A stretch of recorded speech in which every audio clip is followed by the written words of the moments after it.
Hi, Andrew. How are you?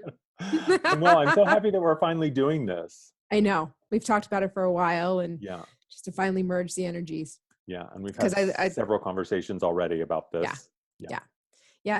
And so, as we decided to put this out for everybody, you'll see that there's like a little flow that we get into, and hopefully we're not hard to keep up with as we just kind of go like through 1,000 different topics all at one time. Yeah. It's funny. I have friends. I don't realize how abstract my thought processes are sometimes until I have friends really close who are like, wait, what?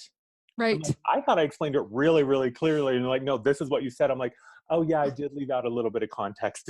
I tend to jump from like, Right. It's like, can you follow my bouncing ball? yeah. But And it it's like, always resolves. I always come back to the point right. eventually. But you really do have to follow it. Yeah, you're buying a ticket for a ride here, people. So just trust the process and stay I with it. had a friend of mine and I were having this conversation, and my daughter texted me. She goes, "Do you realize that neither one of you complete a sentence?" She said, "There's no way to follow this conversation. You guys don't speak in full sentences. I have no idea where either one of you are." And I'm like, "We do." That's hilarious. I love that. I know, I isn't love it that. great? So we wanted to kind of give an overview of some of the crazy energies that we're in right now. Andrew was talking about just the need to sleep, Yeah. just the And some of the exhaustion. themes that we see kind of recurring. And, I find, I've been going on my seventh year now with my practice, and I find that there are always consistencies. But Yeah. I have to say, I am pretty blown away at how pretty much everybody I'm talking to, and then whenever I post something on my Facebook page about, sort of what's happening physically, I'm getting so many comments. Yeah. It's like I craft all these memes and I do all my video work and I think, oh, and it gets like a certain amount of likes, and that's fine. I'm not in it for the likes. It's just always surprising to me what resonates. And those posts about the energy and the physical Yeah. symptoms that many of us, those are the ones that are getting a ton of dialogue and a ton of conversation around them. So I think it's important just to acknowledge Hmm. more than anything, so that anyone who's watching who perhaps doesn't have a lot of connections in this community or is just sort of moving into this experience of a conscious life, they're not crazy. It's not just you. Exactly. Exactly. And I personally am finding a lot of fluctuations in my energy. I was sharing with you this morning. I usually am up between 6 and 7 in the morning. I have stopped drinking coffee, which for anyone who's been watching me for any length of time knows I was bowing to coffee for a long Right. time. That was my God. And I can't, I was at like 2 cups of coffee a day. Then I was down to one. Then it was like even half a cup was just Yeah. wreaking havoc on my gut and on my nervous system and my energy. So I am drinking tea now.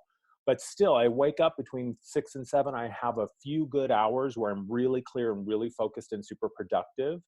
And then whoom, it's like just the wind gets knocked out of me and I Yeah. just have to go sleep. Yeah. I just have to go sleep. And then I'm fine for a few more hours and then I'm back to sleep. And, I'm thinking of something that I remember hearing, that the idea of an 8-hour sleep cycle is not, I've seen it's that. a modern creation. Yeah. It's a modern creation. It used to be you'd go to bed, sleep for 3 to 4 hours, you'd get up sort of early morning, 2, 3 a.m., have another few hours of being awake, then go back to bed for another 3 to 4 hours. So this modern cycle, it feels to me, and you and I were just talking about this, it feels to me like what's occurring now is a breakdown of conditioning and programming, not Absolutely. just at the abstract idea level, but at the actual physical way of how we live our lives and how we navigate the world in this human experience. Which then means it is coming in and it's changing through the DNA. And we talked also about the fact that when it's that core DNA changing, that sometimes the body has to shut down for that. And I always equate it to like a computer. When you are, downloading whether it's an upgrade or a new program onto your computer, if you have a ton of windows open, either it doesn't download properly or it takes freaking forever. Yeah, So it has to shut down all the windows, let it download, it's done, then you just restart. And that's kind of what's happening to us. It's yeah, like we're having to like close all the windows, and sometimes I find like even with this massive exhaustion, I can lay down for 15 minutes. That's it. yeah. And then I'm back up like, okay, I don't know what that was. I drilled a little bit, but, and we're gone, you know? Yeah, and it's 15. I mean, I'm a professional napper. That is one of my hobbies. I've been taking naps since 19 years old, and and I've even trained my mind to, I will see, in the beginning, I would say, okay, it's 3 o'clock. Then I would picture, 3:15 as an image on a digital clock, and I would always wake up 15 minutes on the dot. Nice. So I have programmed my body and my mind to allow these naps to occur. But it was always sort of at that lighter state of sleep. Now I'm going like to sleep Deep, for 15 minutes. really It deep. feels like a REM cycle is occurring in 15 minutes Yeah. because I'm having dreams. I'm Yeah. having vivid experiences thinking, wake up, oh my God, what day is it? Mom, where are you? And it's been 15 minutes. So there are things, and also with food, we talked about this. Like, Yeah. I am ravenous all of the time, but I can only eat small amounts and then my Yeah. body's full. It's Yep. crazy to me how little it takes to satisfy that hunger, Right.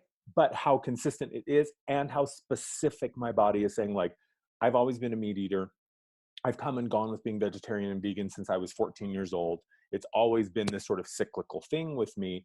And I have several times tried to consciously step away from eating animal protein. And my body has always said, no, I need it. Now it's different. Now my Yeah. body is saying, absolutely not. I Yeah. mean, it's been what? I think I had one piece of bacon the past 4 months, and Wow. that's it. I mean, I'm still doing dairy and eggs occasionally, but my body just does not want animal protein. It's like it physically turns my stomach. Wow. And I love a cheeseburger. Right. Well, and that was how I eventually went vegetarian. It was like, it was just, I didn't, I couldn't. And I actually struggled like cooking, meat for my family. I just wanted nothing to do with it. And then the body was like, you need this again, Yeah. and now it's just, I'm learning how to eat more intuitively. Like, what is it that I'm wanting? And I'll get flashes of things. It'll be like a cucumber. I'll like Right. literally go, I'm going to go eat a cucumber now. Yeah. And just trying to, I don't know, listen. But I think, we talked about the DNA is being rewritten, right? But there's also this thing going on where we are being asked to master not only the form, but our emotions. It's like everything that, can we take command? Yeah. And you can't take command of something if you're not listening to it. So Totally. it's like almost like these stages of like, okay, first listen to the body, no matter what it says, throw whatever belief system is out there, throw it away. And, like, listen exactly what is it that the body's saying. Then it's, okay, body, now I'm going to command this, and I'm going to do it through physical movement. I'm going to do it through talk. I'm going to do it through my emotions, and I'm going to command this experience. And it absolutely, it's a work in progress, Yeah. because we're not trained to do that. And we haven't been taught to respect the wisdom and the voice of the body, because Right. it does have a very real voice and its own needs and requirements. It does. It was 2016 when I had this chronic shoulder pain, that had been going on at that point for about 8 years. And so that was at that point in time when I really started consciously dialoguing with my body about, what is this? What can I do? What do you need? What am I not doing? Mhm. Or should I do whatever? And it was, exactly what you said. I got to the point where I would take my body with me everywhere. And, you laugh at that, but consciously, I think we have been trained to believe that our body is just a dumping ground for Right. whatever we want, whatever we need. It doesn't matter. Just fucking do it. Indulge yourself, whatever. But at that time, I was like, okay, let me talk to the body. And I remember specifically, I would take my body to the grocery store. And it would be a little bit laborious at first, because it was literally everything I was going to buy. I would grab it, I would sit with it. Does this feel like it? And I remember specifically one time I had this craving. I was like, oh, it was in the summer. I want ice cream. I want ice cream. And I went to the store and I said, okay, body, which flavor do you want? And the body said, actually, I love cold and sweet, but I want watermelon. I don't want ice cream. Yeah. And so I went and got watermelon. It was like a freaking orgasm eating this watermelon. My entire body was like, yes, yes, yes. It was like the scene when Harry met Sally when they're in the Right. diner. That was my body's response to this Right. watermelon. Oh my God. The thing that struck me was the joy that was present through just the simple act of eating, when I allowed my body's voice Yeah. to be part of the decision. Yeah. And I think it's One. important. Sorry to cut you. I think it's Right. important to note, as we're talking about this, we're not telling people what to eat or Oh, what no. not to eat. It is an individual choice. Oh, And so you absolutely. have to honor what you are being called to consume or put in your body. Well, and that brings up like, I was working with some of the ascended masters, and they had said to me, they said, map your body, go from your big toe all the way to the top of your head and be like, okay, big toe, connect in with it, feel it, wiggle it. What do you need? And hear it. What is it? Or see it or feel it, however you receive information, and act on it. So I remember one time I was working with, I don't know what it was. I think it was like an ankle, and it's like, you could use more water. I'm like, okay, fine, I'll go drink some more water. And, but it's honoring that intelligence, because if you can hear all that is this magnificent organism that is the body, it's really, it's your vehicle, it's your machine, it's the temple for your soul. And can you listen to it and throw all the belief systems away? Because that's the biggest thing. I see so many people who harm themselves over belief systems because, like you said, with the diet, it can fluctuate depending on where you are, what you need, and what's going on in the body. Yeah, But to mandate over a belief system instead of listening to the intelligence, it gets us in trouble. it It does. gets us in trouble. It does. And And I think, so, the vegetarianism and the veganism is a choice that I have made.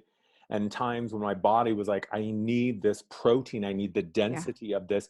And me, from my moral perspective, saying, no, I'm an animal lover. How can I differentiate between a pet and an animal that I eat? yeah, And it was a wrestle, it was a tussle. But ultimately I had to honor, and also for me to realize that part of it was, and I'm not saying this is always the case, but for me, part of my choice to be a vegan was sort of a sanctimonious one. At that moment in my life, it was an sure. sort of spiritual ego of like, well, I'm better if I don't eat this. Not better Yeah, physically, better than you.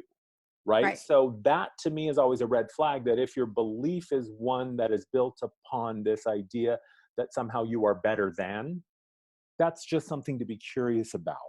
Yeah, What are my motivations for making this choice? And is it because my body wants it, or because my mind has told me that if I don't, dot, dot, dot.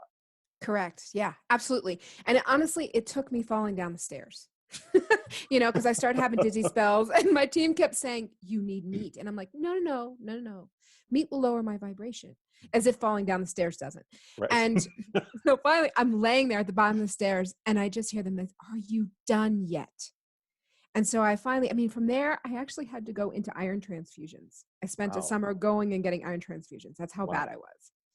And so when I had, homeopaths and nutritionists going, what are you doing? And I'm like, I'm raising my vibration.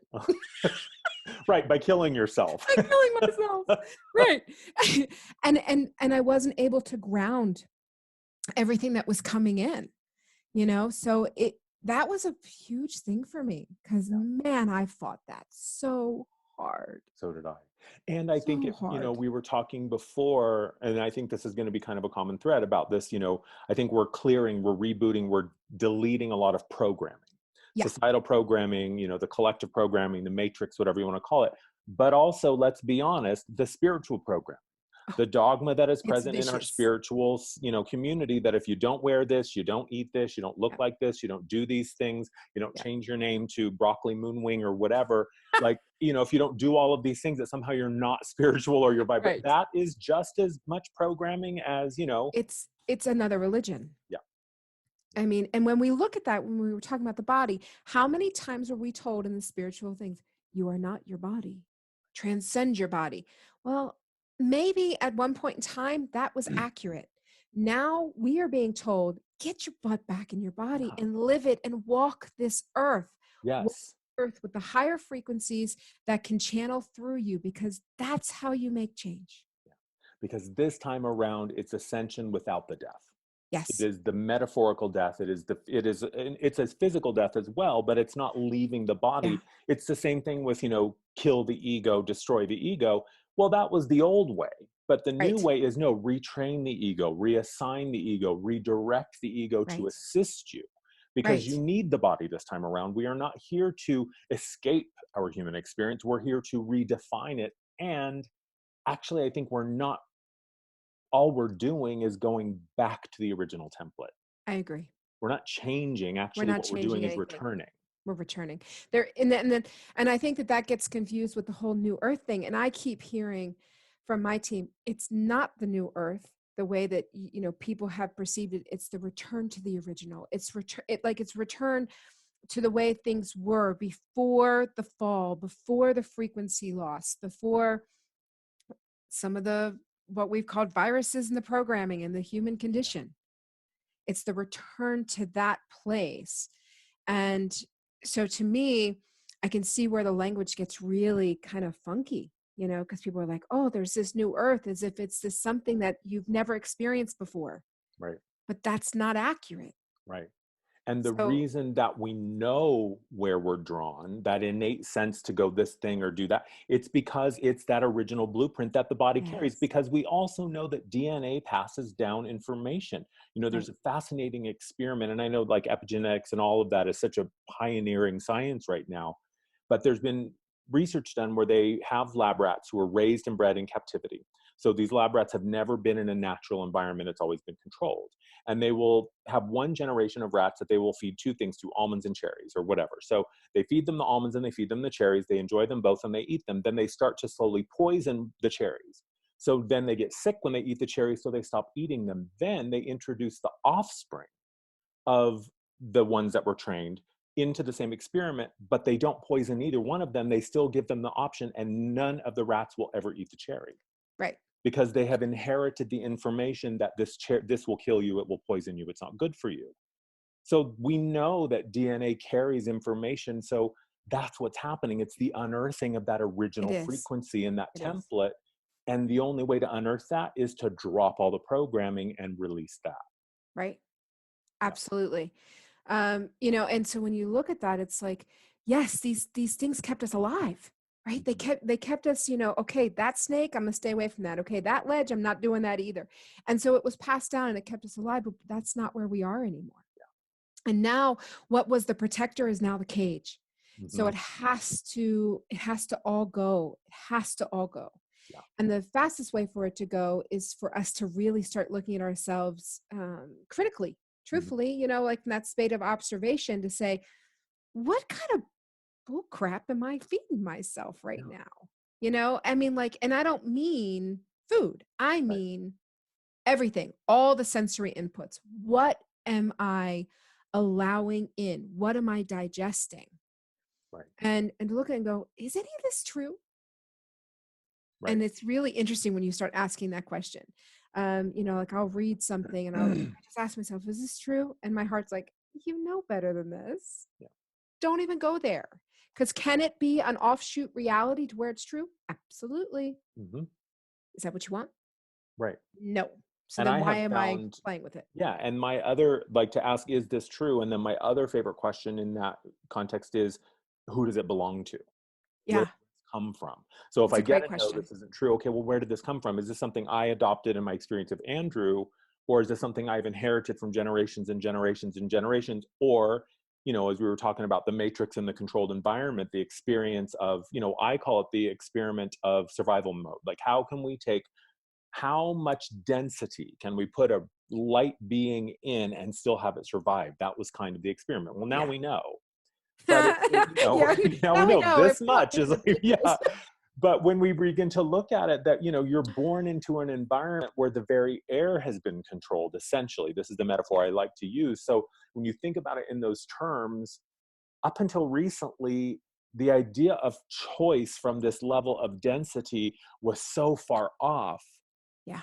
And I always say, if something doesn't make sense from your human level of perspective, it's because the choice is being made at a higher level of your awareness. So it's the Right. creator self, or whatever you call it, that's moving the pieces on the board. But at some point you break through that barrier and you begin to get access to that. And that's what this is. It Yeah. is your own signature, your own impulse that is sending this information to you. And it's the things that don't resonate, the things that do need to fall away, the things that do need to die. Yeah. And you said it so beautifully several months ago about some things don't need to be integrated, they need to be incinerated. Some Yeah. things never were for you, Right. but you still Right. agreed to hang on to it and say, yeah, sure, I'll have the experience of what it's like to be in this density and this limitation, but we're moving out of survival mode. Right. We We're not absolutely in that are. But we were talking just the other day, and it was, I'm not even a football person, but it was the perfect metaphor. And it's like we're going from the player on the football team who's receiving messages from the coach, right, telling us which way to go or which play to do. And we can look at the coach as like, our guides, Mhm. we're no longer that player. We're now moving into the coaching position and the playmaker position. And we're actually going to start moving into the one that's the team owner. Right. And it's like seeing things from that higher perspective of the team owner. And I think that has brought in a lot of confusion for people because they're used to being the player. They're used to being able to connect into the guides and go, what do I do now? Which is the best way to go? And now, my guides at least are throwing up their hands and going, what do you want to do? Yeah. Same. Because they're telling me, they're like, it's all for your growth.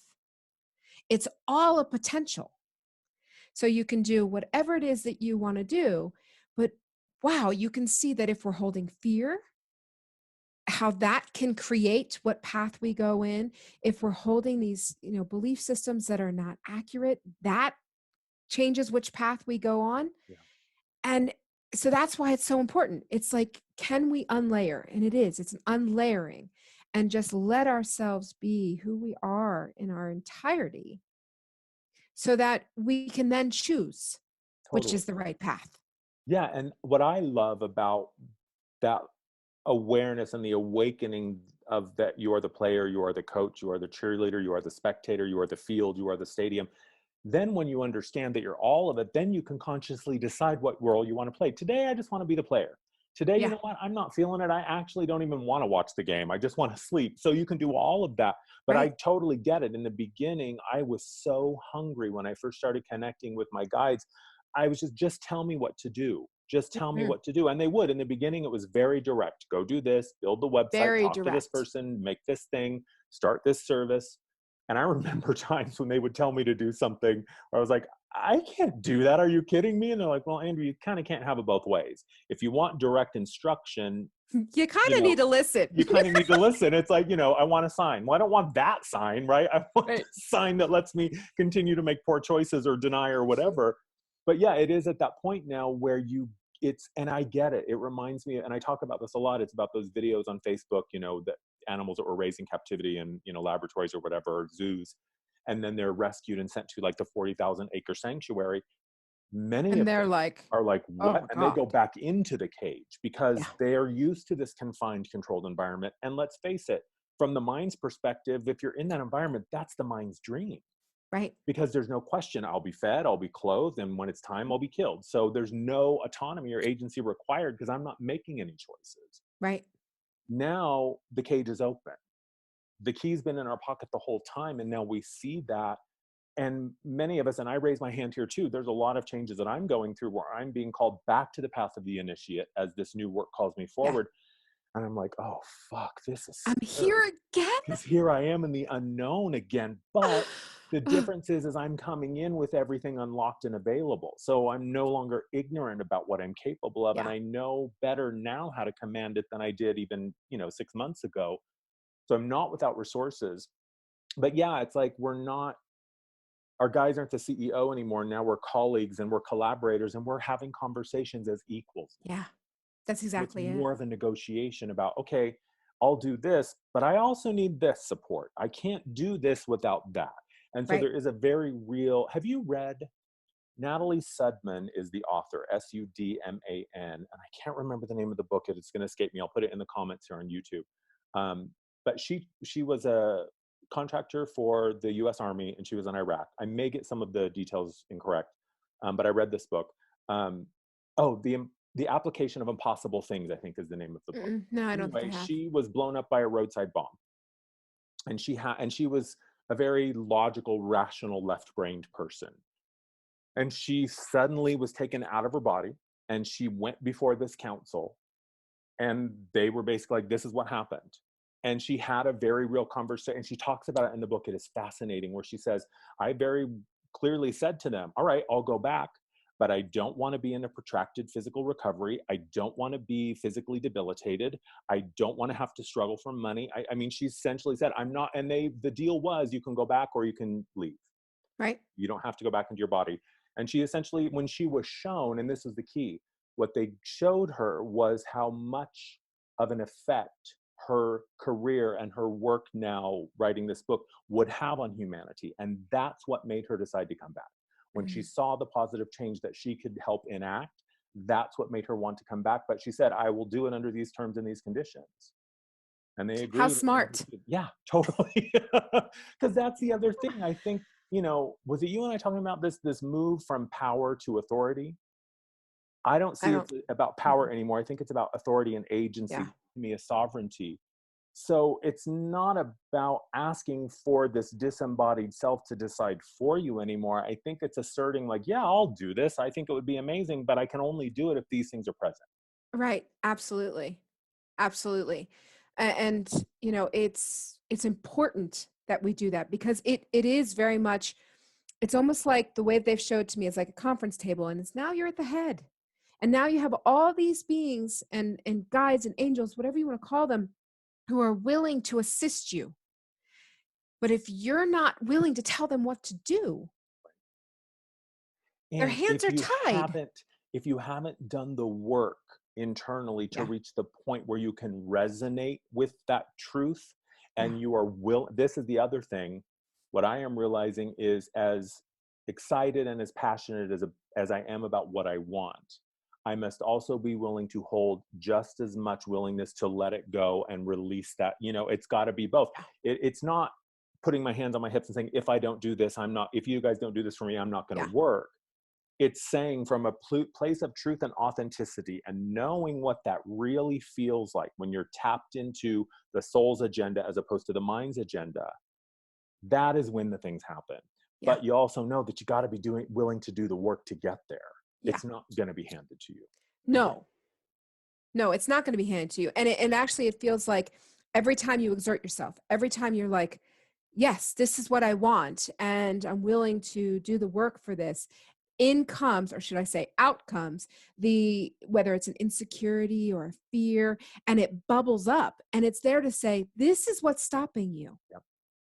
This isn't to tell you you're on the wrong path. This is showing you still have this program running inside, and it will stop you. It will make it so that self-sabotage, or you're not manifesting the way that you should be from that pure heart space, because you're in your little room closing all the windows. Right. And not allowing the energy in. So that's why it bubbles up. But I think a lot of people misread that bubble up, and they go, well, that must mean I'm not supposed to do it. Or that I'm a shitty manifester. Like, there were Yeah. lessons coming in around money and this idea several years ago a lot. And one of the key ones was human manifestation so often is inspired by the not having of it. So if it's the fear and panic and anxiety of not having that is the fuel you're putting in your tank, you're not coming from a clear place. No. And that, they would say this all the time. And I remember when these teachings came in and I was like, what the hell? I mean, I was like flipping them off. Like, that's, because they would say, Andrew, you want $1 million, you can have it. It is right there. But the journey to the $1 million, you have to go through all the obstacles, your work. Because if I was raised in a household where money is the root of all evil and rich people are powerful, are evil assholes, and it only leads to suffering and misery, I may want money with every part of my body, but if that belief is still running, that's what stands in my way. And that's my job to clear. Exactly. So it's not that you can't have it, or that you're a bad manifestor, you don't deserve it, or that God hates you. Right. It's just that you are carrying some very real things that stand in the way of it, and it's your responsibility to clear it. Yeah. And the beauty of it is once you clear it, then you get to remember the power. You get to remember your abilities. And we were talking about this the other day. Man, I'm glad instant manifestation was not a thing when I was, 18, 19 years I would have old. blown the world up. It would be a really fucking scary place if every wish I had ever had could come true like that, because I wasn't wishing from a pure place. Right. I was wishing from revenge or anger or scarcity or fear or whatever.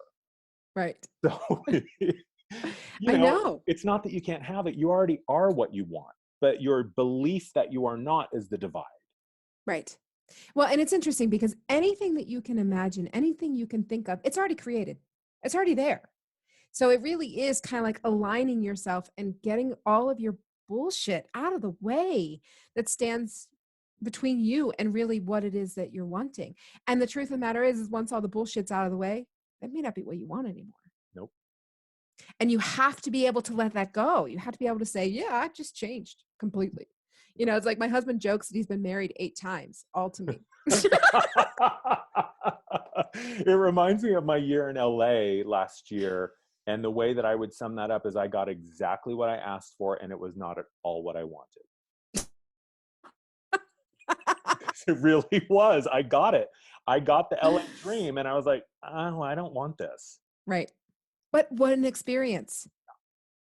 And so sometimes we have to figure out what we don't want, and it just changes everything, and then it ripples through, and we have to allow that. Mhm.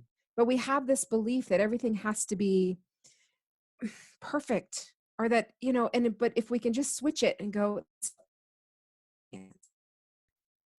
and if I can move through every experience, and not everything is going to be absolutely perfect, but I can work through it and go, okay, thank you. Thank you for showing me that. Yeah, Now I know what I don't want, and exactly. move in another direction. And we learn to feel that sense of when something isn't correct. And what I have found is the clearer I get, the smaller the little incongruencies are. In the beginning, it's really easy to feel this. Yeah. I'm in a shitty relationship, or I have really bad habits, or I'm making really poor decisions. That's really easy to feel, right? When Yeah. the body's broken, or I'm in a dangerous relationship, or whatever, that's easy to sense. But once you get rid of the big layers, you get down to these tiny little, minute little, it's at the quantum level. A hair's Yeah. breadth, the left or the right changes everything. Yeah. So it does become a self mastery, living that mastery, because you do start to see, oh, it was that tiny little sliver of that old idea that I still hadn't quite let go of, was the thing that made it kind of wonky. And that's the joy of it. You go, oh, well, then I'll just recreate. Right. Now that I know, I can just recreate. Which actually kind of brings me to one of the things that we were talking about. I love to get information in the bathtub. Water conducts electricity. A lot of the information that comes in, we're all kind of electric anyway. Yeah. And so I do a lot of journeying and a lot of work in the bathtub. And I was working with Jesus, actually, and I had voice texted myself all the information. So I am going to read it to you. But we were talking about kind of long. Sorry, you just cut out, and I want to make sure that people hear that whole thing. Okay. So can you I go will back? start completely over. Yeah. Yeah, I don't think, is it my internet or is it yours or? It might be, I mean, I'm in the rural internet zone, so if more than 2 people in the neighborhood are online, it's going to be choppy. And it's Mercury retrograde. So, Yes. okay, so I will start over. It says, one must be in love with their creation or actively working to change it. All else is madness. Unhappiness is a tool that can guide the direction, not a location in which to live. Many people have accepted the state of unhappiness as part of the condition of their incarnation, and nothing can be further from the truth. See it as a tool and allow it to guide you to what makes you happy. And so I'm listening to this, and immediately my mind starts going, yeah, but what about when you're anxious? And he looks at me and goes, does it make you happy? And I'm like, no. And he goes, then you need to go, why am I anxious? And if you're anxious here, turn away and go here. And so it was really interesting as I started looking at the how much human suffering is programmed into us. And I don't know if any of you all have been in chronic pain, but when you're in chronic pain, it's like your threshold is right here. You stub your toe, the world just wants to end. I mean, it just puts you over. But if you're not in chronic pain and you stub your toe, you're like, "Ow, that really freaking hurt," and you just move forward. And I think unhappiness is the same. If your unhappiness is right here, you can't handle anything. You No. can't handle a flat tire or, a miscommunication or any of these things that happen in our lives. This is a reality where things are going to happen. It's all based on how are we going to work at it. Yeah. But so then it's like, well, everything makes me unhappy. And it's accurate because you're here. I think it's the same thing. And from my experience, the PTSD that I suffered from, growing up the way that I did, my anxiety was always here. And when it Yeah. really started to reach its peak, it was 2005-ish. And I was living in New York at the time. Oh, you're frozen. Are you there? Yeah, I can still hear you. Okay, good. I was living in New York at the time, and my anxiety was at its like threshold. And things like the sound of my neighbor putting the key in the door, it would send me into a panic. I would get Yeah. going to the mailbox would send me into a panic, because what bad news is going to be here today? Emails coming in from an address I didn't know would send me into a panic, because what bet, so it was always waiting for that other shoe to drop, waiting for the boogeyman to jump out of the bushes. Oh, we're frozen again. You're frozen. I can hear you. Okay. Somebody in your neighborhood. Someone can hear me somewhere. But it's, and Seth talks about this in the Seth Speaks, that, when you're living through the lens of the mind. Okay, so here we are back. Minor technical difficulty. Mercury's making Gatorade. Yep. Yeah, so what I was saying, and I just as an aside, this is my lesson and my medicine is every time technical difficulties I have the least amount of patience for. If the internet was a person, I would punch it in the face repeatedly. I have so little patience. Every Virgo element of me just comes screaming to the forefront when things like this happen. No, and and thank God I'm not a Virgo, because it would be really bad. Because I had to let go of so much perfectionism because of internet stuff. I'd be doing a group meditation and something would go out, or there'd be some background noise, or oh my gosh, in one of the last groups I did, the house was empty. There was no one here, but people were like, there was a TV going in the background. No. No, there wasn't. I don't anything. watch TV while I'm leading group meditation. Right, it's so anyway, what we're talking about is, this idea, and, Seth, in the Seth Speaks book by Jane Roberts, he talks about this, when we're talking about your anxiety, your fear being, he says, the fears, it's not that they're not real, but to the mind, that's the only thing that's real. Yeah. And when you're living through the lens of the mind, the fears are lived and true in the sense that the boogeyman's always waiting around the corner. The other shoe is always about to drop. The bottom's always about to fall out somewhere. And it brings me back to that point where you were saying, Jesus's beautiful message about how we've been programmed to accept a certain amount of suffering. And it's an Eckhart Tolle quote, suffering's only necessary until you realize that it's not. But think about it, right? No pain, no gain. You got to hustle, you got to grind. If you're not working 8 hours a week, it's because you don't want it bad enough. Even the theory of evolution that we have been sold is that the most savage, most aggressive, most cunning, most beastly, they're the only ones that are going to survive. Right. So we've been raised to believe that, Catholic, don't get too happy and proud because God's going to see you and bring you some, some danger or some trouble.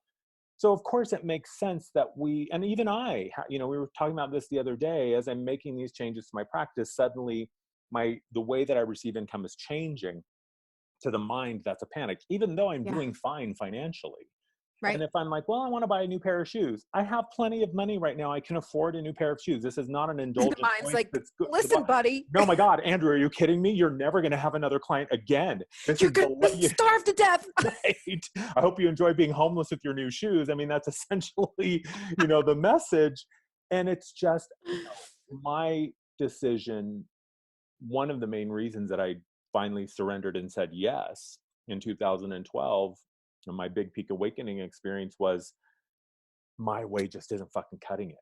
Because it was a Groundhog Day. I was experiencing the same thing over and over and over. It was the same suffering in a different city, the same shitty relationship with a different guy.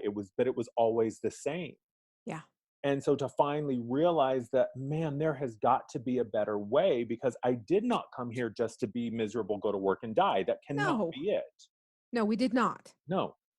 But I think that programming is so hard to undo because it's so hard everywhere. And it's like you sit with what Jesus said and you can see how triggering it is. It's like, well, I've got a family to feed. What do you want me to do? Quit my job? It's like you can hear how the mind would go on. Because I talked to a couple of people about what he had said, and wow, the reactions are just a complete and utter triggering. Complete and utter triggering. And I think it's really important to focus on the fact that he said, if you're not happy with your creation, you need to be working towards changing it. And I think people think change is like boom, and it's not always. I mean, it can be, but when we're talking about this deep, deep programming, it takes a bit. So, I would say to people, like, what are you doing every day to make yourself a little bit happier? Yeah. And also to really challenge, what is your definition of happiness? Totally. And to, we talked about this the other day, and I think that this is one of the razor's edges that we walk doing this work. is that, do I believe that it's all a game? Yeah.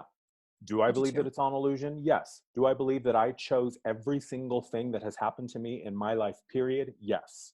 Yeah. And when I was in the depths of my misery and my suffering and the trauma was all I could see, if someone had come to me and said, "Oh, Andrew, honey, it's all a I'd game," kind of kick them. I would have been like, "Give me a fucking sharp object because I'm going to stab you in the throat."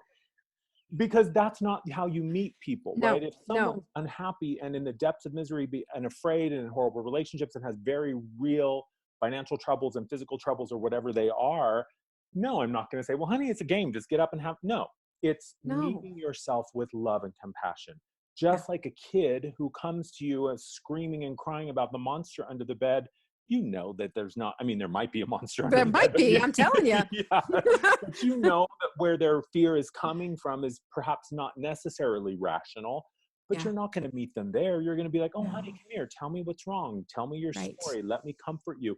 And that's how we have to meet ourselves. So when Absolutely. we do deliver messages like the beautiful one that Jesus gave you, and we do read, the Eckhart Tolle quote, "It's only necessary until it's not," the part of you that is reactive to that, the part of you that gets angry and furious and scared at that, that's the part of you that wants the comfort to Yeah. know that, yeah, it's going to be okay. It might not feel like it is right now, but it will Right. be okay. But it will be. It will be okay. And what okay is may not be what our brain says it looks like.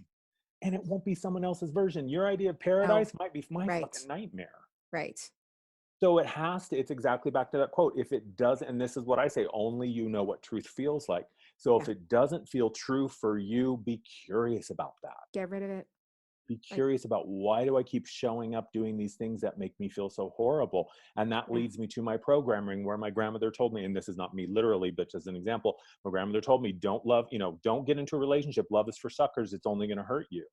Well, am I Right. walking around then with this belief that all men are dogs and they're all going to hurt me? And then I'm surprised why And I then you're can't, surprised when it happens. yeah, or why I Right. can't find a happy relationship. So it's the things that challenge us and trigger us that show us where we still have some love to give and some investigating to do. The internet thing is a perfect example. My inner control freak goes ape shit when I can't have it exactly how I want all the time. Well, that's my opportunity to go, "Honey, it's okay. No one's going Yeah. to care that there was a little glitch and an interruption. You can Right. edit it and it's fine. It's real and And it's all human." is well. Right. Yeah. Well, and we talked about like, I've been married happily for almost 26 years. It'll be 26 this July. And I had realized that there was still a part of me that was constantly going, when is this going to end? Mm. Waiting for that other shoe to drop, because how did I get so lucky? Why am I deserving of that? You know what I mean? Like, and you look around and you see how many people are miserable in relationships, and you start going, well, I'm just waiting for it to happen to me. And that waiting then makes it so you're actually not as engaged in the relationship as you need to be, because you've always got one foot out the door. Right. And that starts to breed suspicion and mistrust. And like, are Right. you really saying what you, and I think the opposite of that is true. I see this all the time with, people who are, let's say early 20s, especially when I was doing, more like love readings and more traditional kind of readings. Well, tell me, I want to be in a relationship. Okay, well, what does that look like to you? What does that mean for you? I don't know. I just want to be in a relationship. Well, how the hell are you going to recognize it if you haven't even been able to If you name it? don't That's even know like what it looks sending like. you shopping for chocolate cake when you have no idea what it is. So it's that same thing, like the programming that we have been sold. I blame Julia Roberts in Hollywood, that it's just going to solve everything and it'll be magical and it doesn't matter. You don't have to be intentional about it or Yeah. have an idea. It's just going to smack you in the face at your best friend's wedding. Well, that might happen, but if you haven't defined for yourself what safety is, if you haven't Yeah. defined for yourself what comfort and collaboration and trust feel like, if you haven't defined for yourself internally what feels good for you and what you need to thrive, then you're never going to have a clear idea when it Right. does show up of what, Exactly. and you're still going to be looking for it based on some sort of external thing that you've been sold. Well, that, and when I had to look at the fact that I was, waiting for the other shoe to drop, it brought me back to really back to the spiritual conditioning of, if you want to pursue your spiritual growth, your soul, you need to leave your family. Yeah. You need to go to a nunnery or a monastery, or, go live in a cave somewhere. And again, it's kind of the whole thing about the body. We're doing it different this time. Right. And now we're being asked, can we really live in this world? And that means relationships. It means that you can have the spiritual knowledge and the understanding and still, have a relationship or not, Right. It's up to because you. it's your choice. Yeah. And the temple, back in the day, the density was such that it wasn't really, you did have to go to the top of the mountain to discover this stuff because it wasn't readily available. It was Yeah. secretly hidden. It was purposely hidden or protected. Yeah. But that temple is within. And the temple on the mountain was only an avatar for the space that you were entering within. It was just a way to show the mind and the body and the spirit, you're entering this sacred place. And so from now on, everything will change.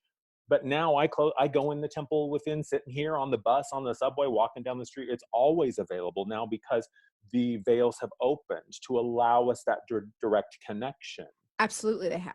Yeah. So I don't I need think I the think it's guru like the anymore. veils are not, they're not what they were. It's the so the let's just say the external veils of the experiment are not what they were. So now it's up to us to collapse the ones that are still within. Yes.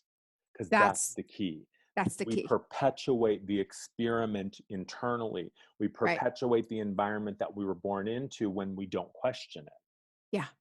And so if I'm carrying around the belief that all men are dogs and money's the root of all evil, and I'm wondering why I'm single and broke, Right. while the other part of me is dying for money in a man, Like, right? what Like is that's all I wrong? want is 50 Right. bucks in a date, right? Like why can't I get that? So, it's all in there. It all makes sense, and I see primarily my work is to either validate what somebody already knows, to give them permission to do something they already want to do or have already done, and they just want, a source to say, yeah, it's fine, you made the right choice, or to just show them possibilities that they hadn't considered. But I'm not showing you anything that isn't already there. I'm just the Yeah. mirror to reflect. It's a boomerang. It comes from you up to your source, goes to mine, down through me, and returns back to you. That's all I'm doing. Yeah. And maybe I can see it from a perspective that you can't because it's not my issue, so I'm not this close to it. Oh, absolutely. Yeah. Absolutely. Yeah. And I had posted recently on my dad had come in through a dream for me to give a message to one of my family members. And my dad was the type, I mean, his favorite saying was like, get up, make hay when the sun shines. He was work, work, work, work, work. Well, he kind of died right after he turned 52. So I'm not so Mhm. like not great advice. But you can see how like I can see where it ingrained in me, like you never know when the rain's coming. You never know. You're not going to have enough money. And then you should have saved and should have done this and should have done that. So I'm sure I had subconsciously those beliefs as well. But when he came to me and he said, that was what I always said. He said, but I had it backwards. He said, because if I looked at it as the sun is love and joy and, it's everything. The sun is like everything that we're really wanting and striving for as far as connection. And the hay is the abundance. If you pay attention to the sun, if you pay attention to what makes you happy, what makes your soul sing, what opens your heart space, that hay is going to grow. Mhm. It's going to grow and it'll be easier for you to tend. You know what I mean? And so he was saying to me, he's like, I really had it backwards. Yeah. I really Well, had it backwards. and I think it goes back to our point of when you are connected to your source, then you are tuned into the choices that are right for you. So Yeah. while out of 100 people, 99 might be walking in that direction, but your source says, no, actually it's over here. But you go, but wait, everyone else is over here. And say, well, you can do whatever you want. But I'm telling you that your path is leading you here. And the thing that you seek is in this direction. Yeah. It's the same thing with money, right? People say traditionally this time of year, or whatever time of year, my client, I remember when I first started, I had several mentors tell me like, Andrew, save your money because come October, when the holiday season starts, everybody just stops Hmm. booking. I had the opposite experience. My first big year was 2016, was the first year that I could actually fully support myself with this work. I made most of my money in the fourth quarter. Almost all of my money was made from August to the end of the year. And that was only because I was listening to what my own guidance was telling me in Right. spite of the traditional wisdom that I had been given. So it's that same thing, and that's what I believe. Like the voice that directs you is never judgy, shamey, wagging its finger at you. Even in times of panic and crisis, it's Andrew, get up from the desk, walk to the elevator, go downstairs and cross the street because the building's going to explode. Right. It's never, oh my God, Andrew, get the fuck out of here right now. You're going to die. It's never this panicky, freaky thing.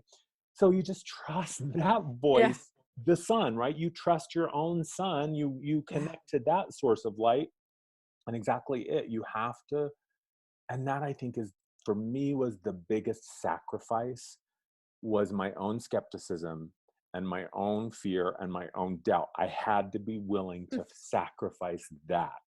Yeah. Because that was the thing that was standing in the way of my own connection and trusting that. And it wasn't that I didn't Absolutely. have the gifts or the voices. I look back now and I see it was with me from day one. Yeah. It's just that I was so deeply in my own pain and programming that I didn't hear it. And when I did hear it, I didn't believe it. I thought it was some weird momentary woo-woo thing. And, I didn't really understand it, but I certainly didn't live my life according to it. Right. Right. But the minute that I said, okay, fine, I surrender, that's when I just pivoted and it just started to unfold. Yep. And, they've explained it to me before. They're like, talking to you guys, like, us here in this experiment is like, they're on a boat on top of the water, and there's this tube that's connected to us, and we're at the bottom. And they're trying to, if you've ever tried to talk to somebody underwater, you're like, you can barely hear anything. Uh-huh. But us unlayering makes it so we're actually getting closer and closer to the surface, and we can hear better and we receive better. And so it makes a whole lot of sense. When you look at it that way, they're like, look, we're trying to talk to you all, and you all are underwater. I love that. The analogy that I was always given in the beginning was, when you're born, you're in the center of the village, and that's where the bonfire is. And that's the source of light. That's where everyone meets. That's where you get everything you need. Yeah. And as you grow, you slowly but surely move away from the bonfire, step by step, choice by choice. You remove yourself from yourself. Absolutely. And then at some point you go, wait a minute, and you turn around and you see that the bonfire is 1,000,000 miles away, but you can still see the glow. And they said, that's where we are. We're still around the fire, and we're calling out to you. It's just that we are so far from you now. You can't hear us. You can't hear us, but you can Right. always see the light. You can always feel it. And when you just continue to make choices that move you towards yourself, and you decide and consciously choose, I don't know how, I don't know when, but I'm just not going to choose against myself whenever I can remember to, right? You just do the best. Eventually you go, oh yeah, I'm back at the fire. Now I can hear him again. Now I can see it. Now I can smell it. Now I can, sense it. But yeah, I think we're born there. This is what I believe. I don't think anyone can ever change my mind. When I say that, something's going to come in to change my mind. But I believe with all my heart that up until about the age 5, we're the purest version of ourselves that we're going to be. And I actually really agree. With your amazing grandbabies. Yeah. I know that a generation from now, the idea of coming to someone like me for healing or insight is going to be really quaint, kind of like the covered wagon. Because we're born with that ability. We were just born into an environment that was designed to separate us from that. Yeah. Yeah. And those veils have fallen. So now these kids are coming in fully tuned in, fully turned on, fully aware of who they are. Well, speaking of this, the one grandchild, she started communicating with me when she was still in the womb. And she would come in and she actually helped me with stuff, right? And it was weird because it was like I was connecting with her highest aspect, but there's no differentiation. That's what's so bizarre. So it's not like I'm talking to an infant. I'm talking to the whole spirit that she is. And it's been this really neat journey. And then she was born and she was born in Turkey. So I had to go fly out there to meet her, and I take a look at her, and as soon as I get near her, she telepaths me. She's like, oh my God, this is so limiting. And I'm like, what? And she's like, I was told how limiting it would be to be in the body, but I didn't know it would be like this. And I'm sure, like the whole newborn thing of like, I can't lift my head. Right. I can't even control my bowels or my bladder. I can't do anything. Yeah. And so she was so frustrated. I'm like, you need patience. And so then it was like a couple of days later, I had her propped up on the pillows and she's doing these crunches, right? And she's grunting and screaming through them. I'm like, kid, you need to chill. Oh my God. Now. Right. You're like a day old. Right. Relax. Like, I kid you not, I think she was 10 days old at that time because I met her at 7 days. And, and she said, no, you don't understand. She said, I have to take control of this form. I have to program it before it's programmed for me. And I just looked at her like, what? What do you mean? And so she really was explaining like how even me programming her, I'm like, oh, you're probably going to be, athletic, or you'll have blue eyes, or you'll have this. That's programming. Yeah. But then she also brought in the passive programming, which just blew me away. And, it's like, how like when you think about empaths and how they can get into a room and they can pick up other people's emotions, and unless they're understanding that's what's happening, they can claim them as their own. Yeah. Well, I'm going to tell you what, programming is no different. So if you're in a room full of people who are, life is hard, life stinks, you'll never get rich, or if you do, you're evil, Mm-hmm. and you're not in control, complete in control of your form and everything that goes into it on the quantum level, you just took in their stuff. Yeah. Totally. And that to me was That's huge. mind blowing, because I mean, like Chiron, I listened to his messages. I like him. He's always talked about control the innate, command center. I got it. I understood that. Never in a million years did I think I could just go to the store and pick up someone's freaking programming. Yeah. If I wasn't in complete control of my form. And I think that's where we are right now. I think Totally. everything is saying, get control of your form.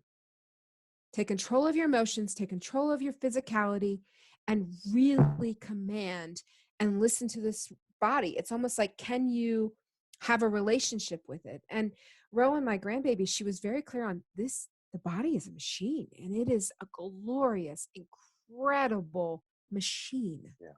But you have a relationship with it, and you integrate with it, and you work with it. And it's shifted a lot in me since then. And I guess that was, a month ago. And now it's so funny because my daughter will send me Rowan's workout videos where she does her crunches, she's 6 weeks old now. Her head's already, she can lift her head. She sits up some, I mean, and then you put her on the floor and she gets her knees up under her like she's trying to crawl. It's like, whoa. But she's doing it. It's nuts. It's nuts. And when I had said to her, I'm like, well, most babies start to roll over about 4 months. She's like, that's programming. I'm like, whoa, you're right. Okay. Well, and it's true, because we look at, there are a million examples, and I'm sure everyone or most people watching this have heard of this, right? Like the kid that graduates college at 12 with a PhD, or the kid who's a virtuoso violinist by the age of 5, or whatever. So there are examples everywhere of what is potential. And we have called those an exception. We have created a reality where we go, oh, well, that's like 1 in a billion, but it's not. It's not. That's it's not. showing And us that's what we the are all kicker. capable of. Right. That's the kicker. So it's not, I don't want people to think that, my grandbaby's this incredible, who knows what she's going to do with herself, but, like that she's this rarity. These kids, and I say kids because this is what's happening now, are coming in. They're not coming in through the veil, and they are embodied, and they are here to show us the pure potential of physicality, of mastery within. And then at the same time, it's like Rowan had said to me, she said, and she was really kind of talking about this grouping that's coming in. She said, we're the wind, and we can be a breeze, or we could be a hurricane. And maybe we need a hurricane because we have to be shown like what's not working, because we as humans, man, we get lost. We get lost in the everyday, we get lost in the grind, and we need these disruptors to come in and be like, wake the hell up. Yeah. And I that's think kind of what they are. we begin, and I know for myself, when I started my journey of consciously creating and deliberately living, and you start to find your people, and I found myself losing myself even in that, right? Like it was still an external source that I was relying, albeit it was an environment that felt kinder and gentler. And I really do believe that, the majority of the people in the spiritual community want to be the people, we want to be the people we say we are. We really are aspiring to be greater than we have been.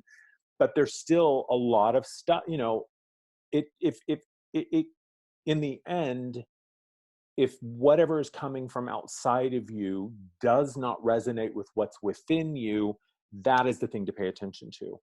Because I know for Yeah. myself, oftentimes I would say yes to things, or I would absorb things or agree to things that I knew weren't good for me, that I knew was like, I don't know if Yeah. this is really for me. And I would, you know, of course, end up getting bit in the butt. And it reminds me of one of my early mentors, who I didn't even know was a mentor until years later. He said, Andrew, who was a numerologist, I love him, John Ashbrook is his name. He said, Andrew, if you get a gut instinct and you don't trust it, somebody's going to get hurt, and it's probably going to be you.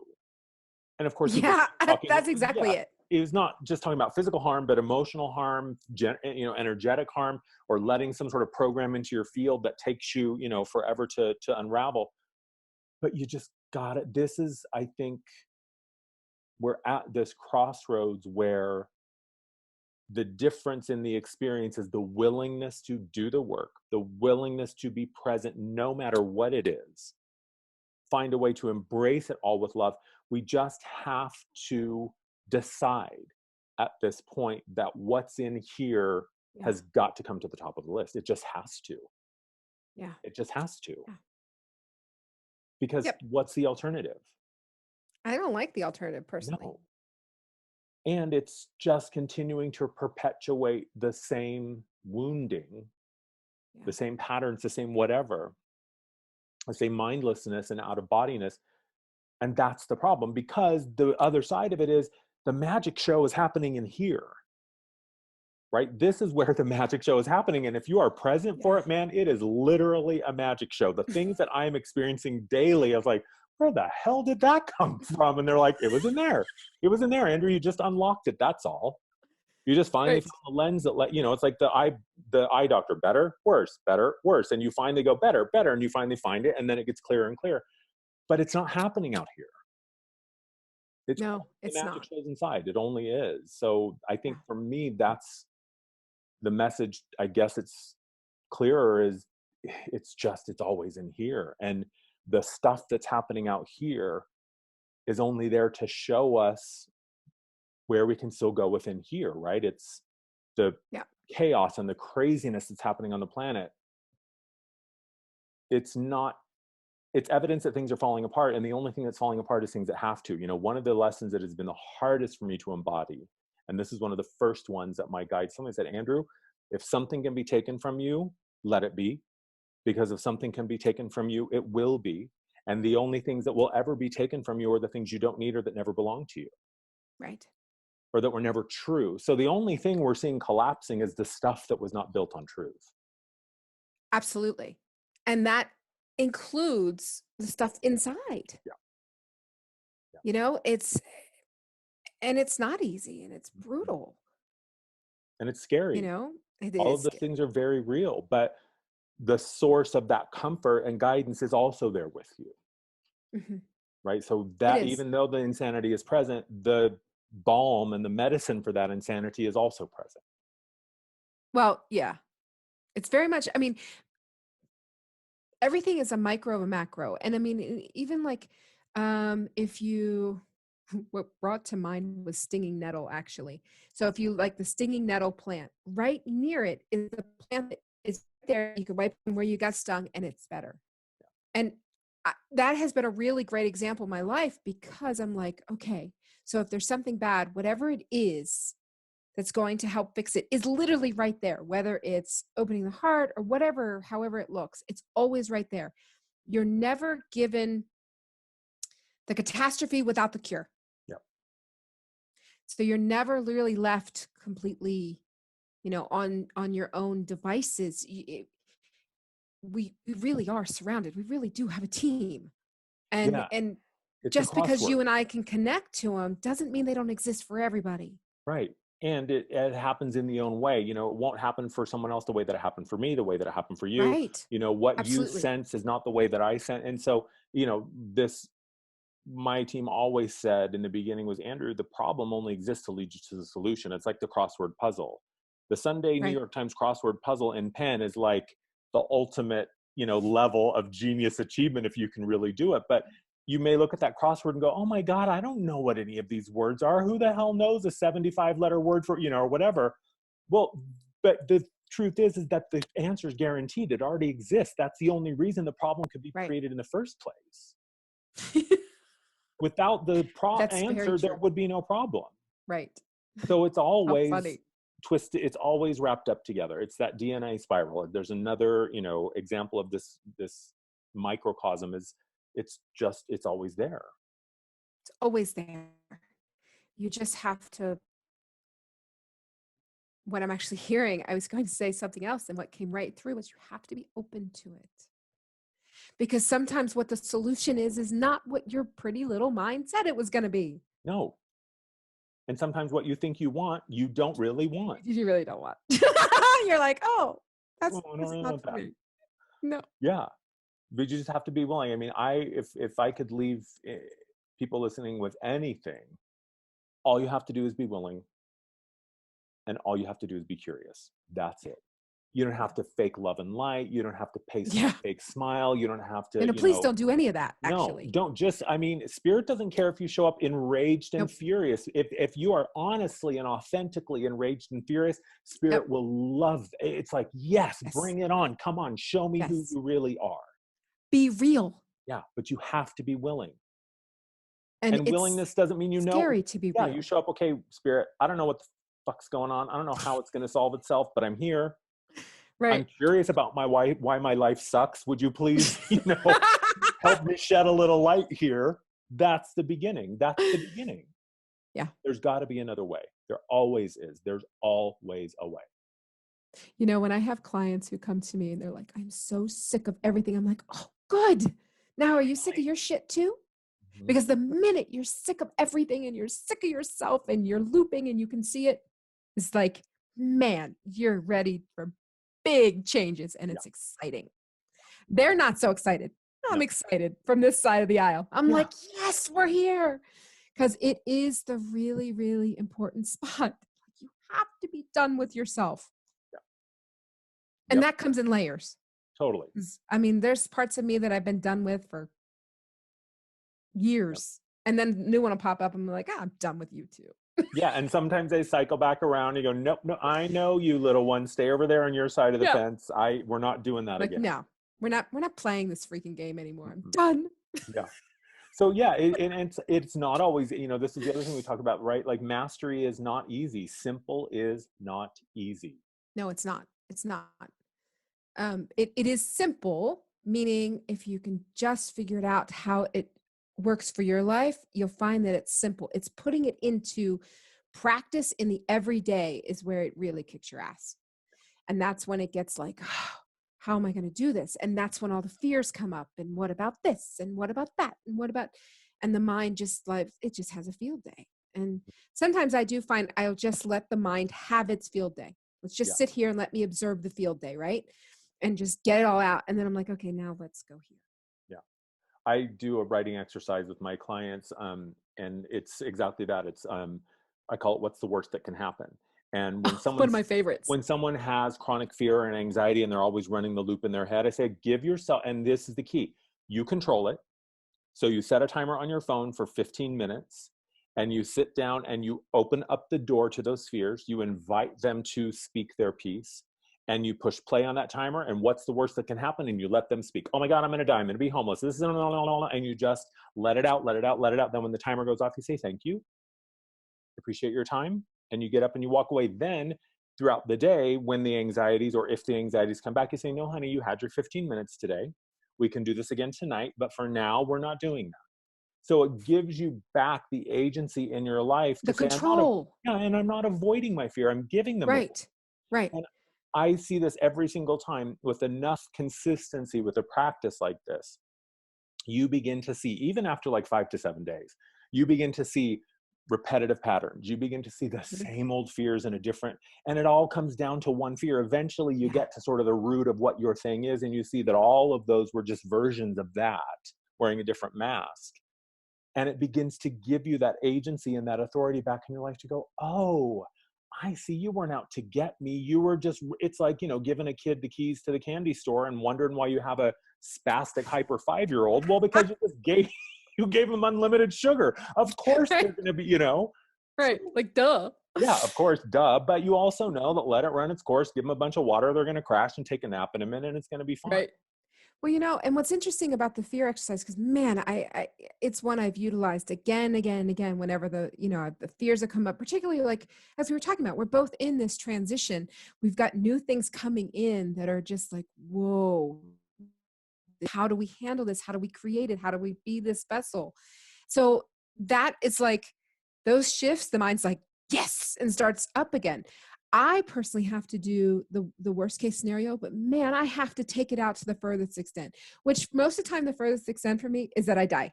And so mine is that I end up homeless. Right. Well, see, but then you're homeless on the streets, you don't have healthcare, you're not warm, you're going to die. Yeah. Right. And so, so mine is always death. And I'm like, it's fine.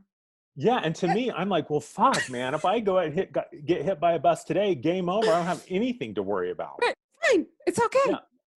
And now I get to come back and haunt some people and, But I had to do that. I had to barrel it down to like the absolute end and all the steps and be like, you know what? That's actually, it's almost like taking the fuse out of it. It's like, because we try to push fear away. And when you push it away, you're not really looking at it, because if you really look at it, you're like, it'll be fine. Yeah. It's going to be like okay. A kid who's throwing a tantrum because all they want is attention. The fear has to get bigger and louder and put on scarier masks, and eventually it externalizes itself and begins to show up as other people or other events.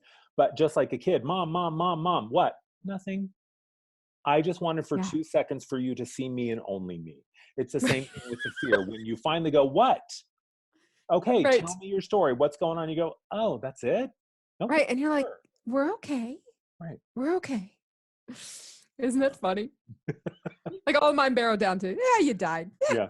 Yeah. All right, cool. That's fine. And then what skin suit can I be in? Right, exactly. Then what's next? So it's like all of a sudden my fear is like, wait a minute, you're supposed to be scared of that. Like, no, you kidding me? Not really, actually. What's next? We're going to have some fun. Totally. Can I have blue skin, please? Totally. And it's, what I also realize, I think it's the fear of death, and I think it's also the fear of getting what we want. I think oftentimes scariest thing in life is getting what you truly want, what is your soul's and heart's desire, because the mind can't comprehend how it's going to manifest or actualize. The mind has no real way of understanding how to even go about beginning that. And for myself, once I really started seeing that I actually can create what I want and I can't, I had to hand in my victim card. Yeah. No more could it be someone else's fault or because of this or because of that or because of you. Now, certainly those things play a role, right? But in the end, it's only ever been me. All of it is for me and all of it is from me. Right. Well, you know what I struggled with, particularly like we were talking about the contracts, and being in the contract negotiation, there's things that I have in my head that I'm like, you know what? I do. I would like this. But then it's like, well, what's that going to do to my relationship? What's that going to do I still have an 11-year-old. What is it? I really had to get to the point where I'm like, I had to trust that if it was going to create in my life, how could it be horrible for those that I love? Mm. Particularly if they're still in alignment with where I am. You know what I mean? So it's like, I really had to go, it's going to work out, because if I'm meant to stay in a relationship, it's going to work through whatever changes are coming. And, and it's so funny because I'll verbalize this to my husband. He's like, are you kidding me? He's like, after everything we've been through? He's like, do you really think I'm going anywhere? I'm not giving up now. He's like, I mean, I've been through 8 of you. Right. Well, it's true. My friend Ron says a rising tide raises all boats. Like, when you're in that place with those people that you love and that you're connected to, when it's good for you, it's good for them. And this is when something is for you, wild horses could not keep it away. Correct. When something is not for you, it doesn't matter what you do. Put it in concrete and a cage, and it's still going to find a way to escape your grasp. Yeah. Yeah. So exactly. When so it's trust. Yes, exactly. And just trusting in yourself, because I think a lack of trust in the universe or God or whatever I call is a lack of trust of me. Trust in myself. Right. Because it's not outside of me. No.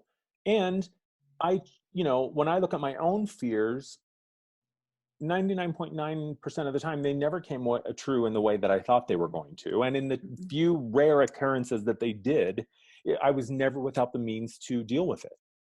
Right. Right. And that's the other thing is when we're looking at these big dreams and the places we want to go, so often we shut it down immediately because the mind says, well, you can't have that. That's stupid. How are you going to do that? You're not educated for that. You have no frame of reference, blah, blah, blah. So we Right. just shut it down. But you're not there yet. So don't Right. worry about that. Focus on what's here now. And I promise you, by the time you get there, it will just be the next logical step. Yeah. Yeah. It'll make sense. Absolutely. And, and it's interesting because all the ways that the mind does shut it down, right? It's like the mind is so ready and quick to say, nope, nope, nope. And we have to be the ones, and it's back to that body autonomy. It's back to, can you take command? And it also means, can you take command over this mind who is like, my job is the soldier who keeps you safe and keeps you locked up, and say, nobody, stand your ass down. Yeah. Stand down. Yeah. And you don't have to want it. Mind, you don't have to like it, but this is what we're doing. Right. Exactly. And It's like, but so it's like, I've had to kind of see it like with kids, you may not want to go somewhere, but guess what? You're getting in the car. yeah, guess what? I'm the grown up and I'm strapping you in the car seat. Here we go. So you kind of have to lovingly do, and that's, I think, You a do. lot of what it is. You learn how to reparent yourself. You learn how to love yourself Yeah. in the way that you want to be or deserved to be or should have been. You learn how to give yourself the things that, because, I think even the most well-meaning parents are still going to, mess their kids up in some way, because how do you know what this person needs? They just came out of you. Aside from food, shelter, Right. and clothing and love and a bath, you have no idea what they want. And, back to that Yeah. point of programming, to want the best for your child and want their success and joy and happiness and whatever it is, I think is a beautiful thing. And then also to create the space for them to achieve that on their own terms. Right. Because success means so many different things. It's like my middle one, her entire goal right now is to go live off some land and not be near people. And My she's kind so of girl. funny. I know. And she's so funny. And yet I can see it because she's so in tune with plants. She actually can hear plants speak. Mm, And I'm like, go do it. But that could be somebody else's version of a crazy person, yeah. you know? But for her, if it makes her happy, then isn't that success? But I remember being her age, I was in college, well, actually a little younger, and I was in college and I wanted to be a teacher. And, and my parents were like, no, there's no money in teaching. So if you're going to do this, you can't live here and we're taking away your car. And I was like, what? I know. Like, yeah, I know. You're like going, what kind of parents do that? I have no idea. And it didn't make any sense, but I switched my major to marketing. Well, guess who dropped out of college? mm-hmm. Because there was no passion in it. Yeah. And I don't think that true teaching in the school sense, it probably would have really burned me out. Yeah. Just because I would have felt so powerless to shift and I wound up like, starting to teach like character counts and things like that are more up my alley, that gives me more of that creative expression. So maybe their hard detour was, the universe saying, don't Right. go in this path because you'll be stuck Right. and you won't know how to get out of it. So it very well could have been that, and I can accept it. But you can also see how many people in the world have this vision of success. And if they or their offspring don't toe the line, they are successful. It just doesn't look Yeah. like what you thought.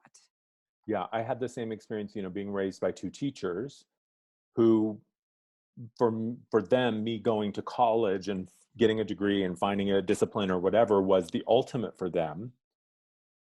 And I had never, I didn't, I mean, from a young age, I saw the fallacy of our current Yeah. education system. I saw how it actually limited people more than it helped them. And I saw how, of course there's exceptions out there, but the mainstream public school system wasn't doing me any favors. Yeah. And I saw that, and I just from a young age was but on the other side of that, they also were musicians and music teachers. So they insisted that I take piano from age 5 to 18. And they said, my whole life, when you're 18, you can do whatever you want. But up until that time you're taking it. I am so grateful they insisted on that, Yeah. because I know that music, and we know this, studies show it, that music education unlocks parts of the brain that only music education unlocks, or the arts in general. But because I know that was an early laying the foundation for the work I do now. Mm-hmm. So it's an interesting thing to see again, how everything serves you, even the things that when you're a kid, you're like, oh, I fucking hate this. And my attempt to go to school, go to college was beauty school, and I was a beauty school dropout. How Right. fucking cliche can you get that and I also was in Greece in high school and sang beauty school dropout. That was my, That's fantastic. can you get more cliche, the gay kid as a beauty school dropout? But now I can look at it and laugh, but I remember at the time, the idea of dropping it was traumatizing to think that this dream that my parents had, I was going to disappoint them, which, by the way, it was pulling teeth to get me there anyway. So it was such a convoluted thing. I resisted Yeah. the whole time because I knew it wasn't right for me. But then I finally kind of broke myself and said, fine, I'll go to beauty school. But yeah, it's so interesting. Yeah, it's fascinating to me where we are right Right. now. Is such a powerful time.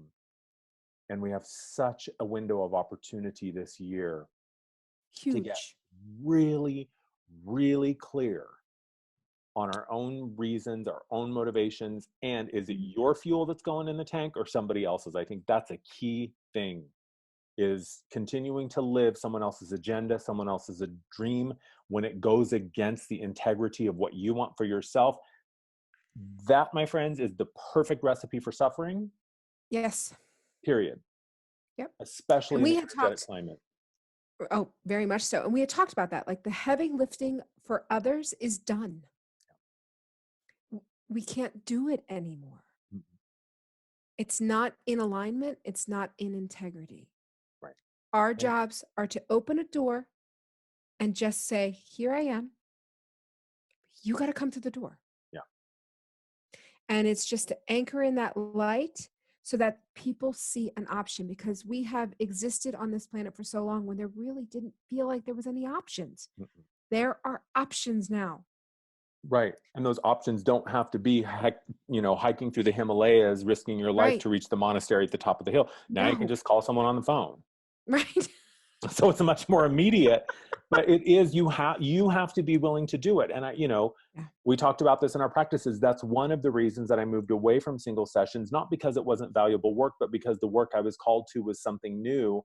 And my client said, Andrew, you can't do that modality. That format doesn't work anymore because Yeah. you are doing a lot of the work for these people to just wake them up and to even get them to consider that, oh, there can be another way. And I needed to Yeah. do that. I needed to do that. Yeah. And I'm grateful for all of those clients, but it's that heavy lifting thing. At some point, what I realize is I'm robbing them of their own experience of discovery. Certainly I had my own mentors and people that helped me, but for the most part, I figured this stuff out on my own. Same. Same. Yeah. I mean, well, I say that, but it was like I had my entire, Right. team of And angels on my and own, I mean, guides me and and yeah. everyone else up there that's part of me. Yeah. I wasn't like I was going to school every day to this, Harry Hogwarts getting, I just Right. wasn't that reality. So I kind of felt that way. Yeah. I really did. And I actually I think still do. it was happening in behind the scenes. For me, it happens in dream Yeah. time. I wake up all the time. I'm like, where was I? I don't even know where I Oh was yeah, me last too. Yeah. night.